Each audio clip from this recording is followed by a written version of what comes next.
My, oh my, was there a lot of tension when Jeremiah Smith was stepping to the table. The number one wide receiver, the number one player in the 24/7 Sports rankings. First wide receiver to be number one since, do you have it? I've got it. I don't. Dorial Green-Beckham. That's right. Okay. There you go. First wide receiver to be the number one overall player since Dorial Green-Beckham. He steps to the table, and Bud, he wasted none of our time. He picked up the mic. He got right into it. He announced that he would be signing with the school that he has been committed to for a long time. But the Hollywood, Florida product, he had Florida State sniffing around. He had Miami sniffing around.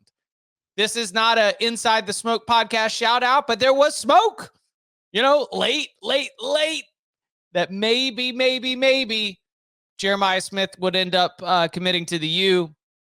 He ends up committing to the Buckeyes. And Josh, if we've got if we've got that Ryan Day presser, let's bring that up as well.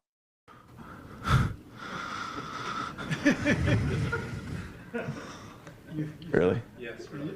It's real. Yeah. There's pictures, there's video.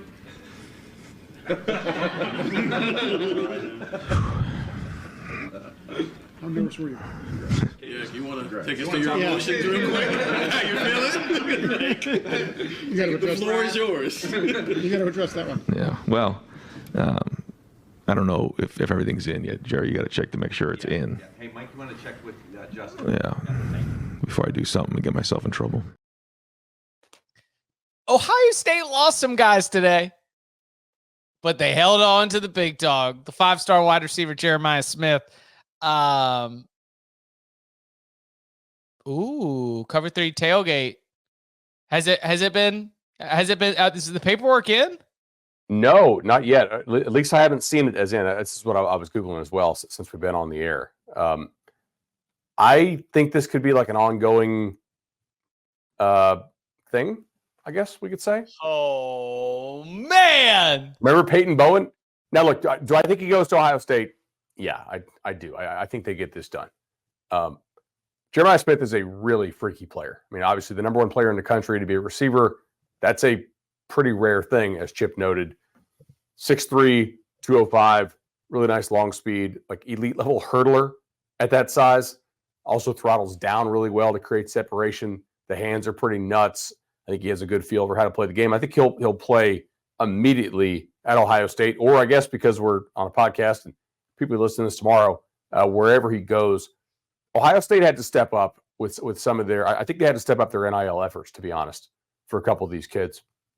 And they did lose some down the stretch. And I think if they hadn't landed Jeremiah Smith, if they hadn't kept Edric Houston there, the defensive lineman who Bama was trying to flip late, then I think they'd be like real kind of, teeth gnashing for Ryan Day. But at this point, if it's not in, like that's not a good sign for Ohio State. But I'm also not sure if Miami can pull that off. Maybe they can. I know there was a Rivals report that he was sending it in, quote unquote, now, but that was probably like an hour ago. So we'll see if that got in. I don't know why. I love the internet report that says, I've seen cell phone video of him signing it. Like somebody has said that he has signed it. We'll see. I am next. We'll see.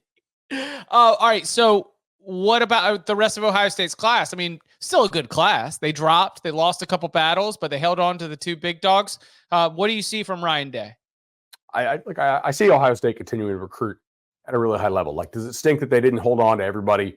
Yes, but Houston's a guy who could make a real difference for them, I think, on the line of scrimmage. Like that's a big time defensive lineman. Bama came late. A couple more schools came late. The fact they're able to hold on to him is really, really pretty big. They did lose Jeremiah McClellan to Oregon. Oregon had a really nice day. We'll talk about them in a second, or maybe even next. But no, overall, this is a nice class for Ohio State, Chip. And I think Ohio State fans should be really excited. Like, if you're consistently recruiting at that sort of top 5 level, right? And what are they now? They got to be top four, top five, number Yeah. 4. You know, if you're consistently around that level, you're that team I think is going to be expected to compete for a playoff spot every single year, right? And probably to win a playoff game every year, like sort of that level. So if you're Ohio State, I think you got to be really excited where you are. So status quo, but this is one to watch. I mean, if you lose Jeremiah Smith, that's not going to be received really well after how you lost the Michigan game. Would it only be Miami? I think so, yeah. Oh, Mama JoJo. Okay.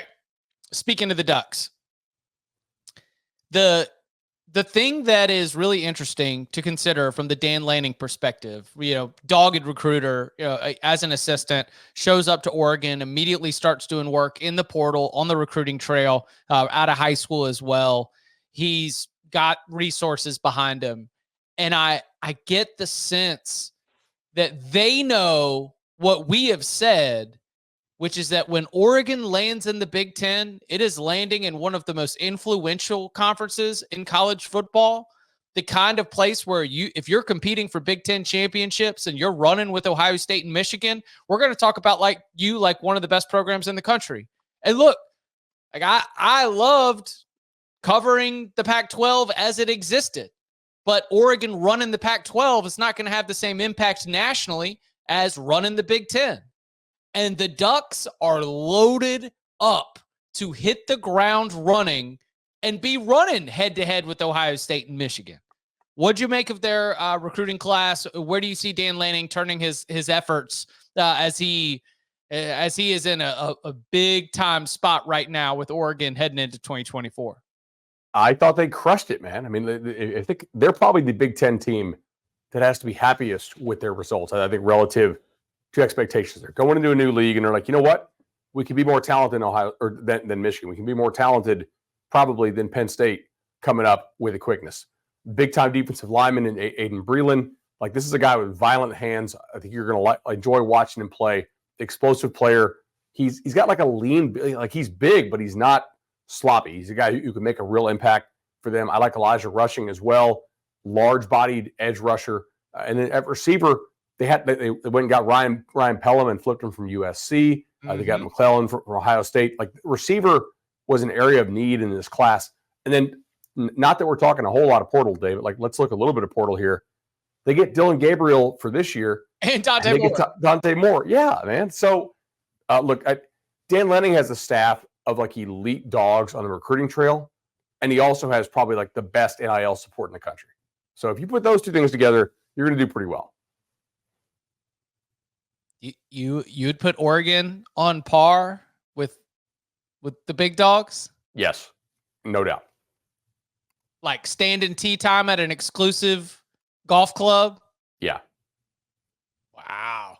Yeah. I do you remember the Detroit Tigers when their owner was like in his 90s and he really wanted to win before he passed? Oh, and they just like Phil? They just kept signing. Yeah, exactly. Like they signed Verlander and they signed this guy and let's go get Cabrera and all these dudes. And yeah, that's kind of how I view Oregon right now. I think they're in it to win it like every single year. Wow. What about some of the other newcomers? USC, I mentioned UCLA, 17th among the 18 Big Ten schools for 2024. Not good. Washington, what stands out among the other Big Ten newcomers? So Washington, I just don't think has the same level of recruiter on staff that Oregon does. And they obviously don't have the same level of NIL support, but that's still a fine class for them. UCLA is a class that I think really prefers to operate out of the portal now for the most part. But also, I mean, think about it. You got a staff there that for the last couple of months, you had reports saying was going to get fired. So it's a little hard to recruit that. They do have 3 4-stars in the class, 8 3-stars overall. So it's not dead last, but they're going to have to do a really nice job in the transfer portal. I'll point to 2 head coaches in the league who I think are probably sitting pretty tonight. Okay.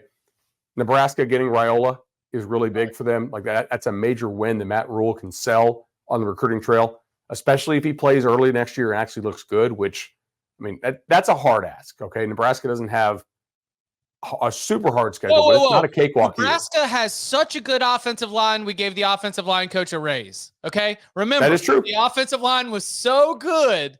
We had to award the offensive line coach, whose last name is Raiola and is the uncle of Dylan Raiola. We had to award him for the wonderful play of that offensive line coach. I think that's a very fair one. Also, Wisconsin is a sneaky good class, Chip. Like we have 9 4-stars for them. I know it's going to get overshadowed by some of the new guys coming into the league, but you got to be pretty happy with this. I think if you're Wisconsin, this is better than a lot better than they were doing under Paul Chryst. We know that Luke Fickell knows how to recruit, knows how to ID talent. That's a pretty nice one to see. That's one where I go back to the fact that Cincinnati's recruiting was as good as Cincinnati's recruiting had ever been when Fickell got it humming. So I apply the expectation of being a good recruiter on Luke Fickell. So if I'm a Wisconsin fan, like I'm very happy, but I'm also happy because that's what we were sold when we were sold the idea of Luke Fickell finally getting his hands on a power conference program.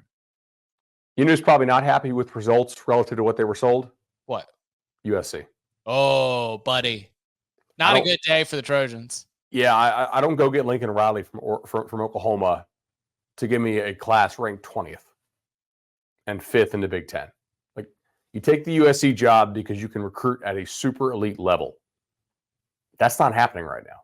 I like Jason Zandamela, the center. They have a ton. Like, it's one of the better center prospects I've seen in a while. And they do have some good players in this class. But, man, like, this is the 3rd full class that Riley signed now. I mean, really? This is what we're left with? I don't know. Maybe they'll do a better job in the portal than I think and have a better season to sell this upcoming year. Maybe all the defensive staff changes really will make – I actually think they probably will make a difference, to be honest. They have to. But, I mean, this is when we look in 2 to 3 years, will we say, like, hey, this class is the reason USC is not taking, like, another step? If they get things righted, but they're not ready to jump into, like, the natty conversation. Like, well, 23 class really wasn't great, man. Or 24 class really wasn't great. It sounds like the same thing you said about UCLA, just with different expectations. They become a portal team. Yeah.